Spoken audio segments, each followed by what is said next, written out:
Watu wanaoishi maeneo ya mijini hutegemea maeneo ya mashambani kuwatosheleza kwa mahitaji mengi hasa ya kichakula.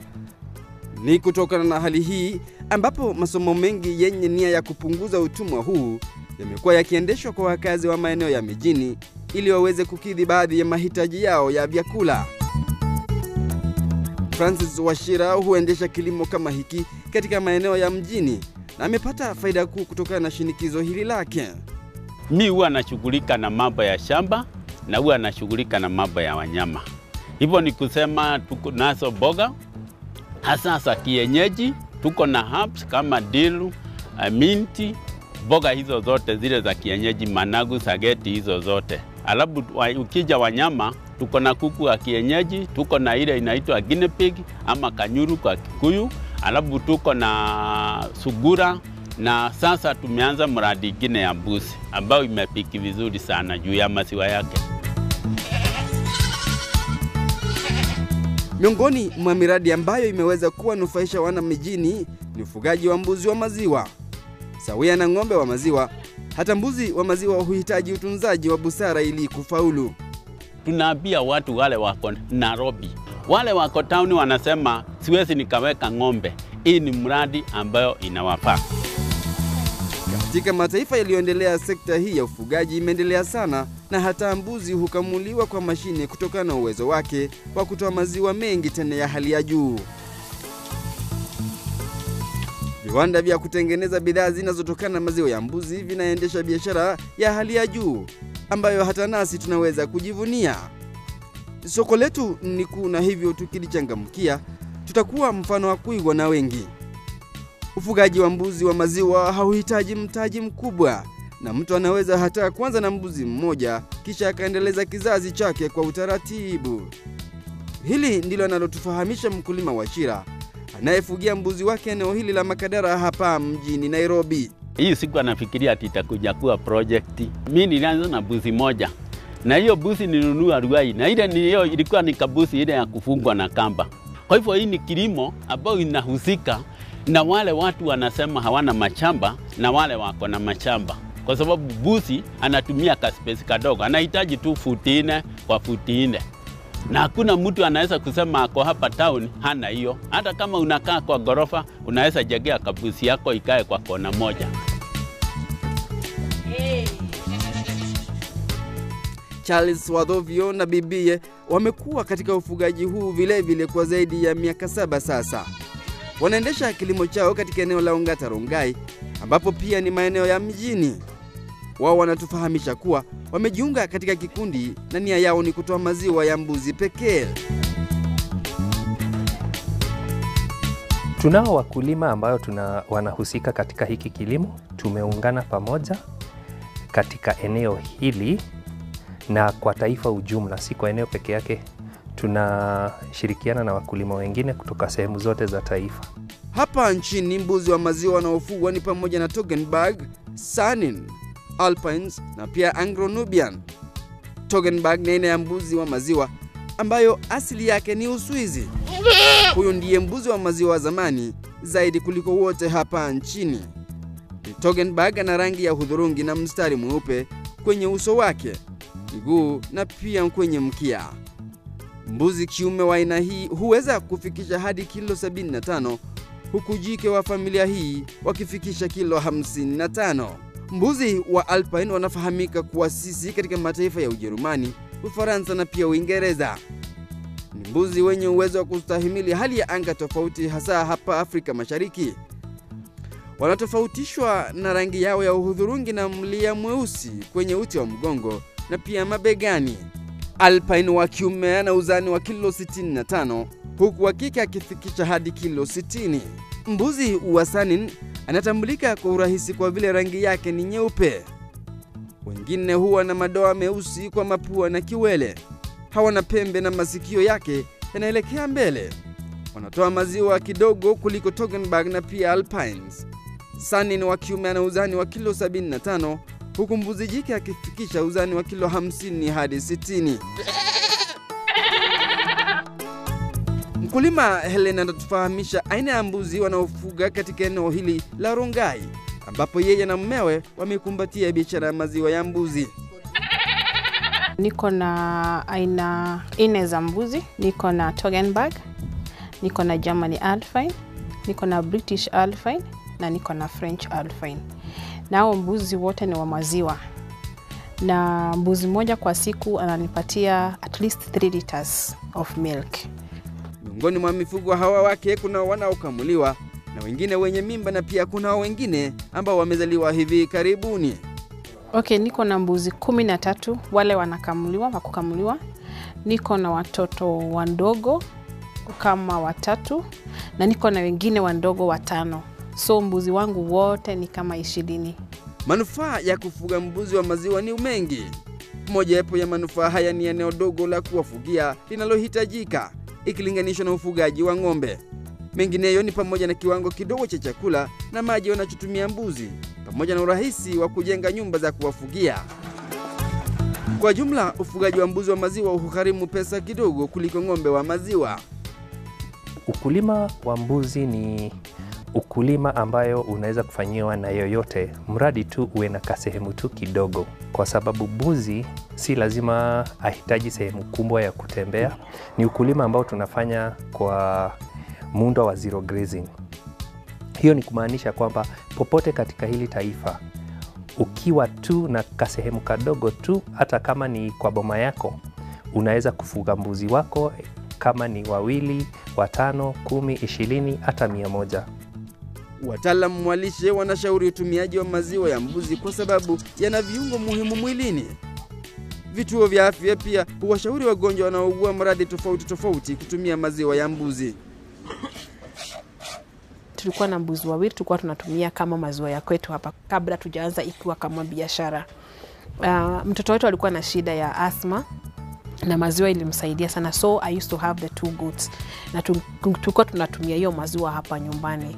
Na one time nikafikiria hii maziwa, kama ni watu wangapi kama huyu mtoto wangu ako na hii shida na natafuta hii maziwa na hawezi pata. Na hapo ndivyo nikafikiria I can give it a try, na nikaanza kufanya hiyo biashara.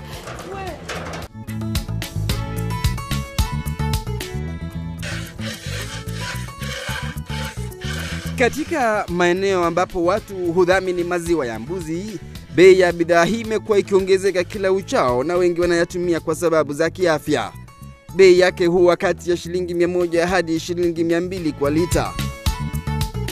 On high peaks natoa 15 liters a day. Juu wakati mwingine kuna mbuzi wamezaa, kuna wengine they are drying up, kuna wengine wako karibu kuzaa. So on high season I get 15 liters. Currently ninauza maziwa at 200 shillings per liter. Ukiweka maziwa yako mzuri, au utafanya even marketing, utafanya tu marketing kidogo, wateja watakuwa wanaletwa na wao wengine. Wale watoto wao wako na zile mnaita ricket. Ama ukiona mtoto wako ako na shida ya kuongea, kusimama, wao ndio wanaandikiwa wanakuja hapa kununua. Maziwa ya mbuzi is healthy for everybody. Kwa hivyo tungetaka watu wote wajue maziwa. Na maziwa si kuja kununua kwa achira. Siweke kabusi yako hapo, kabusi kamoja tu weke. Hata kama unaishi wapi, weka kabusi yako, ukunyuage hiyo maziwa. Ukikunywa hiyo maziwa usikie utamu yake, anza kupatia jirani. Ingawa kunao watu ambao wanachuma hela nzuri kutokana na biashara hii, wengi bado wanahisi kuwa hamna soko la kusifiwa la bidhaa hii, na hivyo huenda wawekezaji wa kiwango cha kiviwanda wakawa suluhisho la tatizo hili la wakulima. Hii itawezesha kuuza maziwa moja kwa moja jinsi maziwa ya ng'ombe yanavyouzwa. Kwangu mimi kwa binafsi nitasema kwamba nimenufaika. Kufaidika kwangu sana sana ni kwamba mimi niko katika sehemu ya town. Wakulima walioko kwa sehemu za town wako na nafasi bora zaidi kuimarika katika hiki kilimo. Sana sana watu wengi katika matowns ndio wanatafuta hii maziwa ya mbuzi sana sana. Hata hivyo, wenye wako katika sehemu za mashambani bado kuna market ya hii maziwa. Ni kutokana na changamoto hii ya kukosa soko la moja kwa moja ambapo Charles anatufahamisha haja ya kulifahamu soko lako kabla haujajitosa kwa biashara yoyote ya kilimo. Unapoingia katika ufugaji ama kilimo, kitu ya kwanza inafaa mkulima aelewe kabisa hata kabla ya kuanzia ni soko yako. Wakulima wengi sana sana wanaanzia ufugaji ama kulima bila kuelewa soko. Watu wakija hapa na kupatia maziwa hiyo ya mbuzi, chai ama yogurt na tengeneza unakunywa. Ukitikia ni tamu, kesho naniambia nikuzie. Mbuzi anayenyonyesha anastahili kupewa chakula kizuri, hasa katika miezi mitatu ya kwanza baada ya kuzaa. Chakula hicho kinastahili kubadilishwa ili kumpa hamu ya kula chakula kingi. Chakula kingi wakati akiwa mjamzito hupelekea mbuzi kula chakula kama hicho baada ya kuzaa. Virutubishi katika chakula viongezewe katika majuma 4 hadi 6 ya mwanzo baada ya kuzaa, lakini visizidi nusu kilo. Niko na ile chakula ya kwanza wanakulanga before milking. Alternatively, you can also buy the kawaida dairy meal, lakini kuna specifically chakula ya mbuzi that is between 7 and 8, alafu nakamua. Nikishamaliza kukamua, they take a break ya kutoka around 9 to 10, alafu nawaekea chakula. Hiyo chakula ingine ni hay na alafu na lucerne unazichanganya. Mtoto anaweza kuachishwa kunywa maziwa ya mama akiwa na miezi mitatu bila ya kutumia maziwa mbadala. Watoto wa kike wapatiwe lita 1 maziwa kila siku, nao wa kiume wapewe lita 1.5 kila siku. Ukipatia mbuzi yako dume inakaa miezi 5. Watu wengi hawajui. Wengine wanasema ni mwaka, wengine ni miezi 6. Mbuzi ni miezi 5 peke yake inazaa. Ichasa unatakikana ukamue hiyo mbuzi mpaka miezi 3 iiche. Miezi 3 iiche ndio tunasema ni weaning. Weaning ni kuondoa kale katoto hasa kama nawacha kunyonya. Wanambuzi wanapozaliwa huhitaji kunyonyeshwa kwa takriban miezi mitatu. Hata hivyo, kwa wale walio kwenye biashara ya maziwa, huenda hili lisiwezekana, na hivyo watoto hulelewa na maziwa mbadala ili maziwa ya mama yaendelee kibiashara. Mbuzi wa maziwa hufugiwa kwa mfumo wa kizuizi, yani zero grazing. Hivyo basi kumbuka kuwatengenezea mahali pa kuwekea chakula na kunywa maji, ambapo panahitajika kuwa juu na mbali na nyumba za kulalia ili wasikanyage au kuchafua chakula. Mbuzi hupendelea kula chakula katika urefu wa magoti, na ndio sababu ya eneo hili la chakula na maji linatakiwa kuwa liko juu. Nyumba yote kwa jumla ijengwe juu ya ardhi takriban nusu mita. Nyumba lazima ujenge, mbuzi wanalalanga juu, hawezi lala chini kwa floor. Kwa hivyo lazima ujenge nyumba in such a way ile uchafu yake inaanguka chini. Kwa hivyo at all times mbuzi ako msafi. Pia direction of the wind is very important.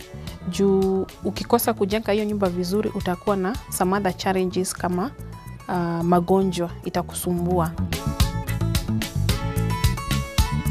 Sakafu inapaswa kuwa imetandazwa mbao ambazo zinapaswa kutenganishwa kwa upana wa nusu inchi au ukipenda upana wa kiberiti. Unapoweka nafasi pana kushinda hivi, kuna hatari ya mbuzi wakubwa au hata vitoto kuvunja miguu yao wanapotembelea sakafu hii. Upana wa mita 1.5 mraba na urefu wa mita 1 ni viwango bora vya kujenga chumba cha mbuzi wa maziwa. Chumba hichi kiweze kugawanywa kwa sehemu mbili, ambapo sehemu moja ni ya malazi pekee iliyozingirwa kabisa. Kinyume na wengi wanavyochukulia mnyama mbuzi, usafi wake hutokana aina ya nyumba utakayomjengea. Kama utakuwa ukipatia mbuzi yako maboga, makabeji ile iko na maji, chakula yote kikiwa kiko na maji, lazima atakojoa zaidi, na kikojoa zaidi utakuta hiyo harufu itatokea. Ile ingine sana sana inaharibu ni kuweka dume pamoja na mama karibu. Kama hapa kwetu hatuna ndume. Ndume pia huleta harufu. Na kwa nini sina ndume ni kwa sababu sana sana na deal na maziwa. Na watu wengi huamini ama wanafikiria maziwa ya mbuzi hunuka. Vile vile ni vizuri kujengea mbuzi wako eneo la kukamulia. Mbuzi wanapenda usafi. Lazima uhakikishe kuna usafi. Unapokamua maziwa yako lazima uhakikishe kwamba mbuzi ni msafi, wewe ni msafi, vyombo unazotumia ni safi, na ukiyachukua yale maziwa hakikisha kwamba umeyachemsha ama kuyaka kwa barafu pale pale. Wakati wa kukamua mbuzi, titi lake halipaswi kuvutwa, ila mbinu ya kukamua inayoshauriwa ni kwa kubana. Ukiangalia mbuzi wakati ulikuwa nakamua wewe, siku anashika hivi, unafinya. In fact hata pengine nikikupatia hiyo mbuzi ukamue utatoa maziwa juu kufinya ile hutaweza, utakuta umechoka. Katika malisho bora ya mbuzi, vyakula vya protini hutokana na majani kama vile lusan, majani ya viazi vitamu, mashude ya alizeti, pamba, soya na hatimaye dairy meal. Chakula kile kimafani kama he, na hiyo ni kitu nanunua hata kama uko town. Alafu vitu kama ile uniona pale Rukina, majani kama hii nimesema ya mwarobaini ni majani mzuri, inaduo mbuzi zako. Alafu vitamin unapatia maboga, na hiyo maboga tafadhali usipatie ikiwa na maji. Hapa ndipo wakulima wanapaswa kuwa na elimu inayofaa ili kufahamu mahitaji bora ya wanyama wako na sio tu kuwalisha ili washibe.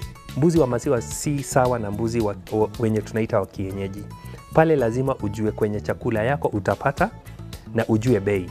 So lishe lazima uhakikishe kwamba inapatikana kila siku na katika ile quality inayohitajika. Ndio kama ni production yako iko sawa sawa kabisa. Nyasi aina ya hay na majani yaliyokaushwa ni kiungo cha hali ya juu katika kulisha mbuzi wa maziwa. Sasa tunaongea hakuna chakula specially made for the dairy goat. Kama ni dairy goat inabidi nipatie ile inapatiwa ng'ombe. Kama ni ya watoto wadogo kama hawa wanataka kuini, hakuna chakula special ya tubuzi, ni ile calf pellet. Kwa hivyo hiyo ndio changamoto ile kubwa iko kwa upande wa ufugaji wa hii mbuzi. Unapongezea mbuzi rojo ya sukari guru kwa maji yao, wanafurahia sana kinywaji hiki, na hata wakulima wengine hupendelea kukiandaa kwa kutumia maji yaliyovuguvugu.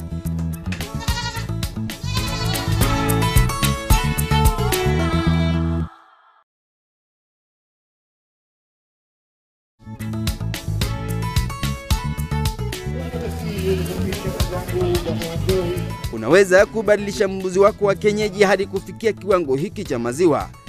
Hata hivyo, huenda itakuchukua muda mrefu kufikia kiwango cha mbuzi wa maziwa. Je, ni hatua gani za kufuata unapotaka kuboresha mbuzi wako wa kienyeji? Utahitajika kufuata utaratibu unaoshauriwa hadi kizazi cha 4. Ndume wa maziwa akijamiana na jike wa kienyeji, uzao huu wa kwanza utaitwa foundation. Huyu foundation ndiye atapewa ndume mwingine asiye wa familia sawa na yule aliyemzaa ili kupata kizazi cha pili kinachofahamika kama intermediate. Uzao wa tatu kutoka atakayetokana huyu intermediate atakuwa mbuzi wa kiwango cha appendix, na kisha kizazi cha 4 kitakupa mbuzi wa kiwango cha juu anayefahamika kama pedigree. Na sababu hizi breed zitapatikana huku, ni afadhali utafute hata kama ni mtoto ujilelee. Juu ukilea mtoto hata kuchukua labda 1.5 mwaka, badala ya kugoja miaka 3 ujaribu kuimprove wale mbuzi uko nao. Mbuzi mwenye afya na tabia zifuatazo: ana ngozi nyororo, macho angavu na pia anapenda kula sana. Vile ana mwendo wa kasi anapotembea, na pia atapata muda wa kupumzika na kutafuna chakula chake. Mbuzi mwenye afya pia hutoa kinyesi cha kawaida na mkojo wenye rangi sawa wakati wowote. Nazo dalili za mnyama mwenye ugonjwa ni pamoja na kukoma kula chakula na pia kunywa maji. Yaonekana aliyekaukiwa, joto lake hupanda na kisha hupumua kwa haraka. Kuonekana aliyeregea na kusalia nyuma miongoni mwa wengine, na pia ngozi yake huonekana imechakaa na kupoteza ule uororo wake. Iwapo watu hawana uwezo wa kibinafsi kuanzisha ukulima huu, wanaweza kuanzisha ufugaji wa mbuzi wa maziwa kwa kujikusanya katika vikundi vya jamii ambavyo vina haja ya ufugaji wa mbuzi wa maziwa. Kikundi kinaweza kumpata mbuzi aliyeboreshwa ambaye huwa ni wa kiume, ili ajamiane na mbuzi wa kike wa kienyeji ambao watazaa mbuzi wenye afya na wanaokuwa haraka. Lazima watu wagawane kazi. Wengine waende kwa mbuzi, wengine kwa sugura, wengine kwa ng'ombe na zile zingine. Lakini kitiliwa mkazo hii project ya mbuzi iko na faida mingi wachana na maziwa. Cheese yake iko very expensive. Kila kitu products za mbuzi ziko mingi, lakini hakuna mtu ameangalia hizo juu maziwa hakuna. Mbuzi huathiriwa na magonjwa tofauti, ingawa mengi yake yanaweza kuletwa na kuwepo kwenye kizuizi iwapo hali ya usafi sio ya kuvutia. Unapoweka mnyama yoyote katika confinement, yani katika sehemu moja, inabidi pale ndipo anafanya kila kitu yake. na ukimweka katika mahali pale utapata ana nafasi zaidi ya kupata magonjwa kushinda mwenye anazunguka. Changamoto ya kukosa madaktari wenye ujuzi wa kuatibu mbuzi imewakumba wafugaji wa sekta hii kwa muda mrefu. Ndiposa Wachira anatoa wito kwa wizara husika kuwakumbuka wakulima wa mbuzi. Hatujakuwa na madaktari kabisa wanaweza kukuambia wanajua mambo ya mbuzi. Mbuzi yako ikigojeka, uite daktari. Heri aende akatibu ng'ombe ama nguruwe ama kuku, lakini sio mbuzi. Hizo my information haziko. Maybe Ministry of Agriculture na Livestock, kama kuna vile wanaweza kutuletea mbegu za kutoka nje, kwa sababu hiyo ndio shida tuko naye. Mimi nimefikisha kiwango, mbuzi yangu nimeipandisha imefika lita 3. Nataka iende lita 5. Kama kuna vile ministry inaweza chukulia hii kilimo na ichukulia seriously, watuletee mbegu kutoka nje. AI kama vile wanaleta ya ng'ombe, nafikiri tunaweza kwenda mbali sana. Ukulima sawia na biashara nzuri lazima iwe na mpangilio, haswa kwa matumizi ya pesa zinazopatikana. Ikiwa hutakuwa na matumizi mazuri ya pesa hizo, huenda iwe vigumu kuiendeleza. Hivyo kumbuka kuweka rekodi ili kujua ikiwa unapata faida au hasara, na ili kuweza kubaini matatizo yanayokumba biashara yako. Kuweka rekodi vile vile humwezesha mkulima kufahamu kizazi chake, na hivyo anaweza kuzuia uzalishaji duni, yani inbreeding. Rekodi niko nazo hapa, najua hii mbuzi nilipatia dume siku gani, itasaa siku gani, isafu siku gani, hiyo najua. Hizo rekodi niko nazo hapa kwangu. Wito wa wakulima hawa wote ni kuwa kuna mwangaza kwenye kilimo hiki au biashara nyingine yote utakayojitosa kwayo kwa moyo wa ujasiri. So you can stand up and do something, not just kilimo peke yake. If you have a passion for something, make it translated into money. Ukifanya market survey, ujue in this region, if I do this agribusiness, is it going to succeed? What is there that is not common I can do? And do I have that passion to do it? Na kilimo biashara inaweza kuletea pesa hata kuliko yule mtu kwa ofisi. It's a good way of self-employment. Watu wengi wale wanakuja kunitembelea hapa, hata si wazee wa miaka yangu, ni mayouth. So let us not complain that the youth are not changing. I know they are changing. Na tunawabadilisha na kuna wengine wanafanya hii kilimo na wanafanya seriously. Na katika kukuwezesha kuuza mazao yako kwa urahisi, Mkulima Charles anayo mawaida ya busara kwetu wote tunaojiita kizazi cha kidijitali. Mambo ya internet kwenye tumefika sasa ni lazima watu waingie. Nitakupa mfano moja. Kwa leo, njia yenye iko rahisi kabisa kuuza bidhaa yoyote Kenya ni kuhusu mtandao. Ukienda pale mtandao, kitu ya kwanza utapata soko tayari. Kitu ya pili ni bure. Ni yetu matumaini kuwa hatutasubiri hadi pale tutakaposhauriwa na daktari ili kufurahia maziwa ya mbuzi. Ni wakati mwema sasa wa kujituma na kuanzisha kilimo hiki ili nasi tuweze kufurahia lishe bora tuliyopewa na Jalali Maulana. Tukomee hapa kwa leo. Usikose kuwasiliana nasi kwa maoni yoyote au ushauri wa busara. Anwani yetu ni kilimo@mediamax.co.ke na bila shaka tutalishughulikia ombi lako. Wasiliana nasi vile vile kwa njia ya arafa kwa nambari 20001 bila kusita. Hadi juma lijalo, kilimo biashara ni jukwaa lako la ushauri wa busara.